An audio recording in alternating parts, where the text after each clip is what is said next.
It seems like the never-ending saga with Alex Murdaugh keeps going. In fact, a week hardly goes by without something new popping up. Today, the state is responding to the latest filings from the defense about Murdaugh's request for a new murder trial. Joining us now is Ian Emerson, our investigative reporter. So, Ian, break it all down. What is the state saying in their brief? It's so interesting, Katie, because we're now back at an argument that we have heard before. They are still arguing, the state is still arguing whether or not there is a need for this retrial hearing, the evidentiary hearing, which we're supposed to be having at the end of the month.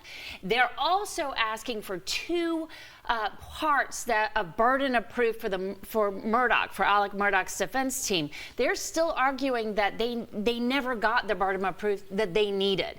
That burden of proof is basically that there was improper contact between the clerk, this is what they're alleging, between the clerk and the jury, this jury tampering allegation. But not only that, they're saying that he had to have prejudiced the verdict. So there's two parts to this, and this is something that we've heard from the state before, and it's seriously at a legal juncture right now, because the defense doesn't even agree that they need these two parts, that they need the prejudice and this improper contact. They're just saying that the improper contact that they're alleging with Becky Hill is enough. So it's really interesting, and I think that we're going to get into this a lot more as far as the legal debate of what they really need to get this evidentiary hearing off the ground.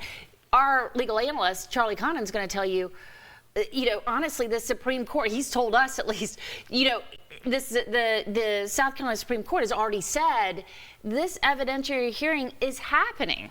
So there is a question why we're still debating it in these briefs. So if and when this goes forward, the state, it seems from your research, has narrowed down the field of questions they want asked to the jurors. Right. So what exactly are those questions? It's so interesting because now they're saying in this brief that the state filed, they want to limit the scope of what these jurors are going to have to talk about, because, and both sides are saying, look, we really need to protect these jurors, and if Judge Clifton Newman comes forward, they really need to protect him as well. There is no question that both sides of the state and the defense is really trying to make this as we need to protect the whole system of a judicial process and the anonymity as much as we can of these jurors. So what the state's saying right now is, look, why don't we think that there's only two legitimate questions that should be asked of these jurors. We need to know,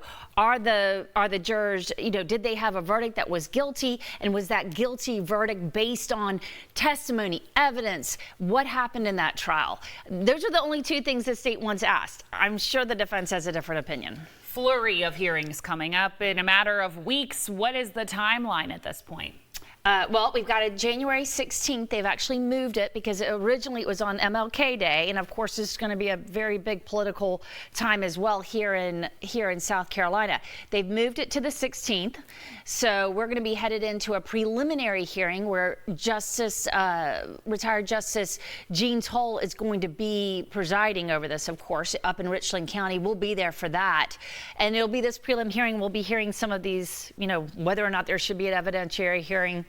We think Toll's going to stick with it. So then January 29th through the 31st, we're going to have, that's what's been given to the court for the time that's been allotted for this. I think, I remember during the trial, we were also given an allotted time, and we know how well that worked out with a 6-week trial. So right now they're saying it's going to be a 3-day evidentiary hearing at the end of the month. We'll see what happens. And to get caught up on everything, all the twists and turns, tune into our podcast, The Murdaughs, Murders, Money, and Mystery, part of our Unsolved South Carolina series. I think Ann and the team are going to try to get cracking on another podcast, hopefully this week, before those motions and hearings and all the juicy court components take place. Ann, thank you so much for joining us tonight. Thanks, Katie.